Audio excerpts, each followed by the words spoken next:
In 1932, as dole queues lengthened across America, 13 million were out of work. Nearly a third of the people relied on handouts from private charities. There was no welfare state to help them. It was the time of the Great Depression.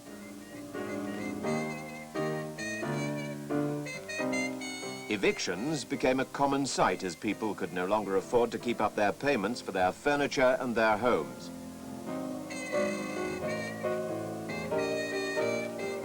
The Republican president, Herbert Hoover, really believed in self-help, not government help.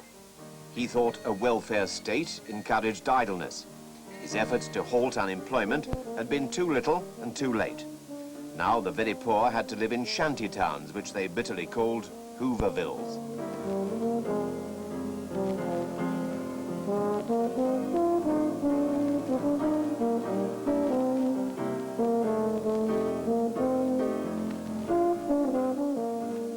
In a newspaper interview at the time, Hoover told a reporter, "Nobody is actually starving."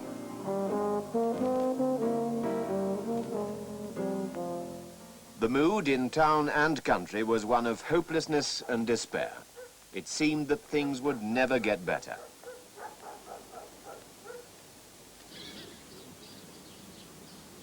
The man destined to change all that was born in this house called Hyde Park in New York State.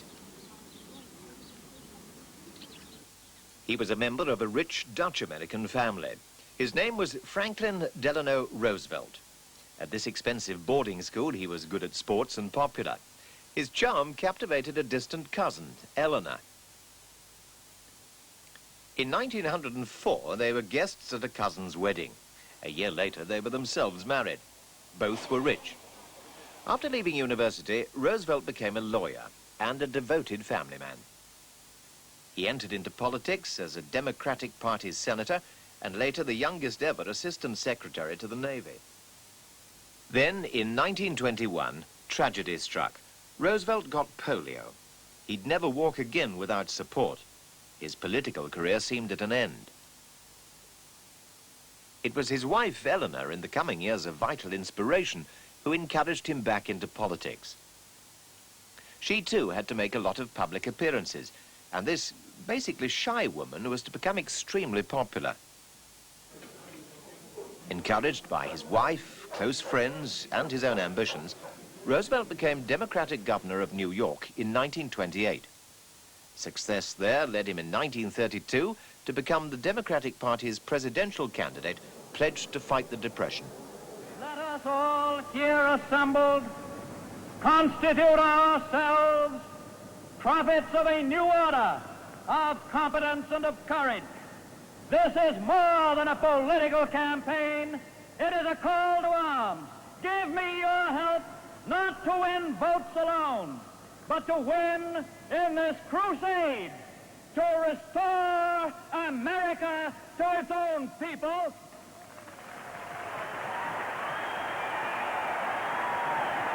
Although disabled, Roosevelt conducted a vigorous campaign against President Hoover. His message was clear. He'd offer the Americans a new deal and get the unemployed back to work. He didn't spell out plans to end the Depression, nor did the voters greatly care for details. What they wanted and got was hope and confidence. The result was never in doubt. It looks, my friends, like a real landslide this time. So please let me thank you again and tell you that I hope to see you all very soon and bid you an affectionate good night. He'd won 42 out of the 48 states. The new president's first speech to the nation was a rallying call for joint action by the government and the people.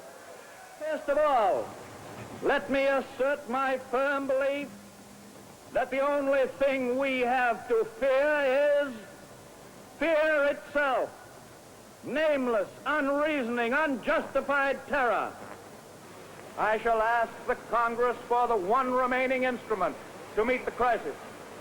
Broad executive power to wage a war against the emergency as great as the power that would be given to me if we were in fact invaded by a foreign foe. That same night in the White House, Roosevelt got down to work to deal with the emergency. He relied heavily on a small group of advisors to draft the necessary laws. Their first job was to restore the shattered economy. Since the Wall Street crash, over 5,000 banks had closed down. People withdrew their money from the banks and kept it at home. There was no confidence in the system. To stop the panic, Roosevelt closed all the banks for 4 days. In the famous first 100 days, he persuaded Congress to pass 15 new laws to fight the emergency. Now something was happening, and confidence began to return. He believed in explaining these New Deal laws directly to the people to gain their confidence. He did this in his regular radio fireside chats. Confidence of the people themselves. Confidence and courage. Let us unite in banishing fear. We have provided the machinery to restore our financial system, and it is up to you to support and make it work. It is your problem, my friends, no less than it is mine. Together, we cannot fail. One of his first acts allowed beer to be sold again. It signaled the end of prohibition and of gangster control over drink. The new laws to help all sections of the community were nicknamed the Alphabet Laws. Farmers were given help under the AAA, or Agricultural Adjustment Act. They were suffering because of rapidly falling prices for their products. To raise these prices, the AAA paid out money to farmers who produced less. But this meant crops ploughed up and livestock killed. For some critics, this was a great waste. It might help the farmers, but what about those Americans who were going hungry? Roosevelt's answer was to get the unemployed to earn money on new government building schemes. For instance, the WPA, or Workers' Progress Administration, gave work to about 8 million people on a number of projects over the years.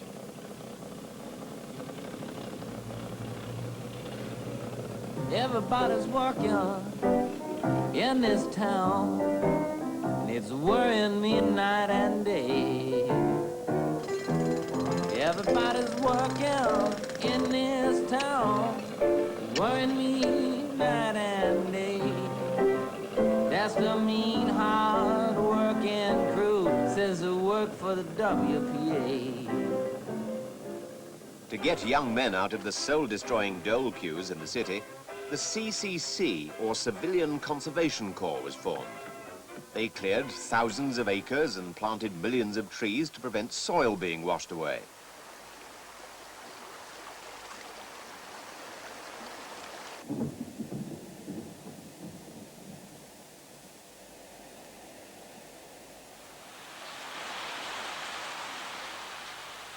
In some parts of America, heavy rains brought floods which washed away the soil and destroyed the local farmers' livelihood.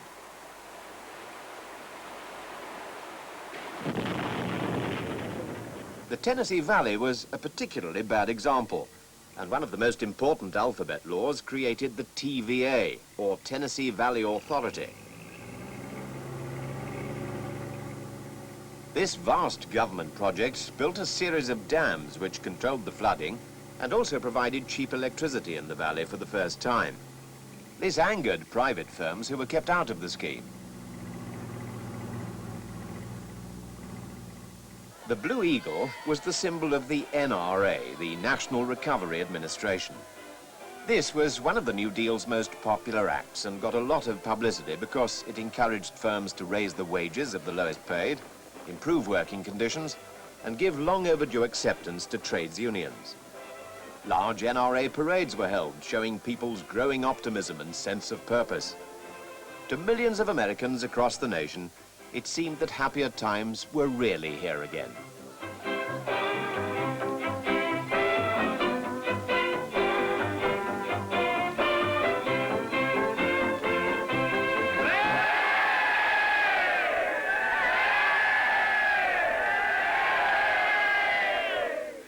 It's very good to be here at these Virginia CCC camps. I wish I could see them all over the country. I wish that I could take a couple of months off from the White House and come down here and live with them, because I know I'd get full of health the way they have. The only difference is that they've put on an average of about 12 pounds apiece since they got here, and I'm trying to take off 12 pounds. Many Americans thought having Roosevelt in the White House would be good for them. And one of his first orders as president was that people in distress who got in touch with the White House should never be put off. People from all walks of life wrote to the president because they thought he could deal with their problems.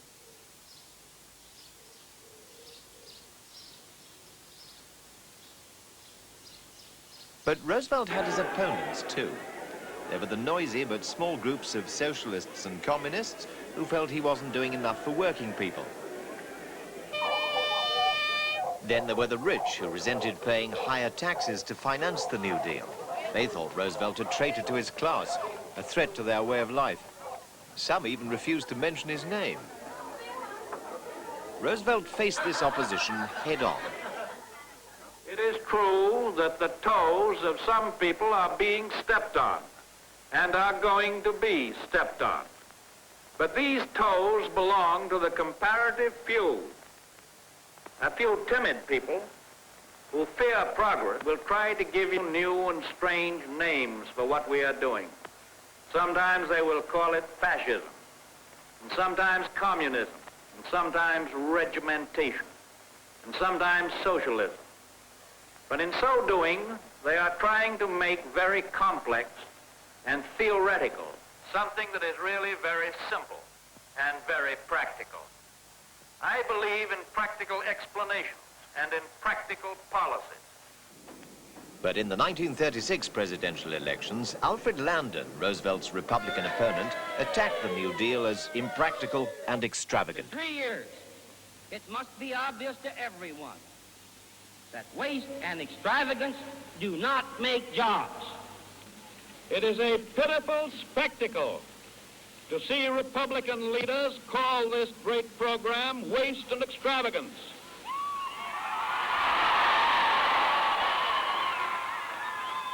Of course we spent money. It went to put needy men and women without jobs to work. Roosevelt 1280. Landon 664. As the election results came in, it was clear that Roosevelt had won another landslide victory. Most Americans wanted both him and the New Deal.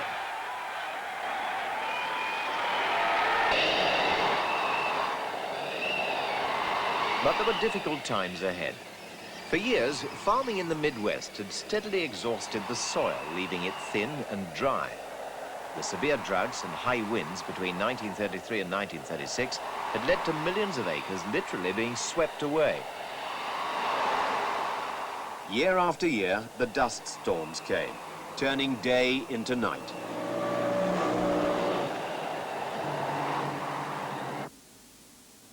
A huge dust bowl was created. Nothing would grow. Animals died. Many owners of small farms went bankrupt, and tenants couldn't pay their rents. There was little immediate help the government could give them. So a mass migration from the land began. Thousands, lured by stories of the Golden West, crammed their few remaining belongings into rickety cars and set off for California.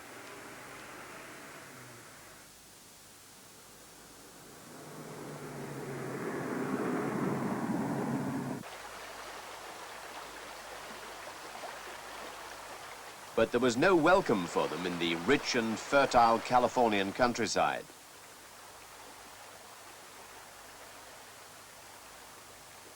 Once proud owners of land were lucky to earn a few dollars in the fields and orchards of the Golden State.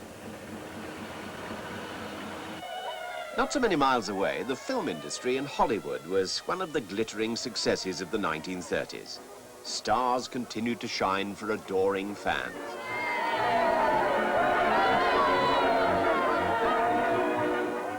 It was mostly a fairy tale world, glamorous and light-hearted, providing the kind of entertainment that helped many Americans forget their troubles.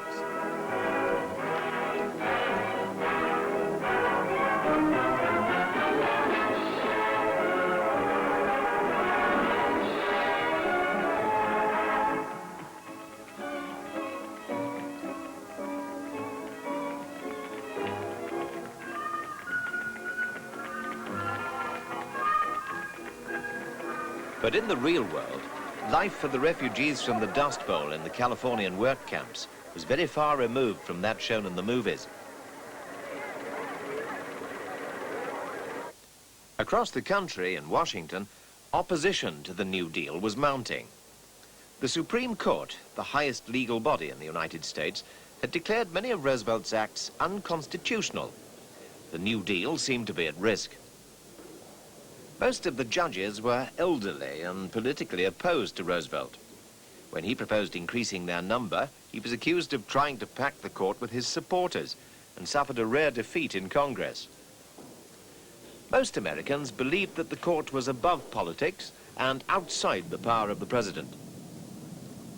There was trouble on the industrial front, too. In spite of the New Deal's efforts, some big industries still refused to recognize trades unions. So in 1936 and 1937, a wave of sit-down strikes swept the country. Workers in all kinds of jobs refused to leave their workplaces in protest.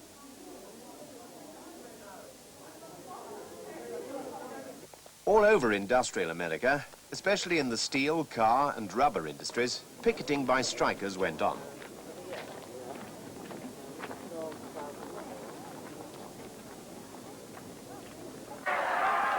Some firms employed private armies of strike breakers to break up picket lines.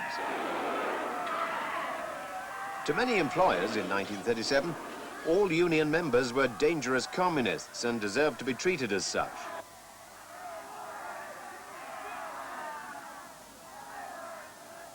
But gradually, the unions won their right to be recognized, though many people, frightened by the strikes, didn't put their money into industry, and unemployment rose again in 1938.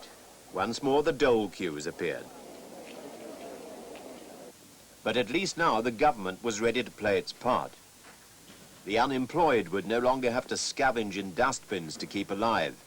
Social security and old-age pensions had been firmly established.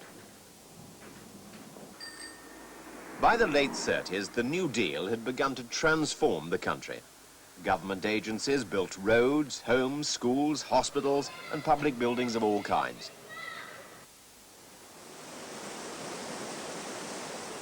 The new dams of the TVA and other schemes not only gave work and electricity to many parts of the country, but it made millions of acres fertile again.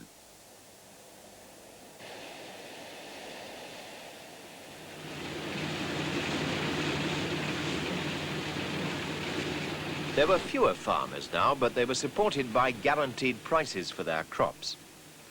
Roosevelt's New Deal had increased the buying power of many more people. Yet, in forcing it through, he defended many groups, big business, the Supreme Court. As he said himself, with his customary grin, "Everybody's agin me, except the electorate."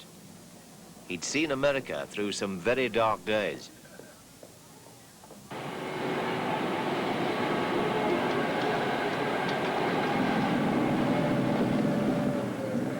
But it was an event outside America, the European War of 1939, with its demand for American weapons, that got people back to work again. Ironically, it was this, rather than the New Deal, which finally brought unemployment in the United States to an end.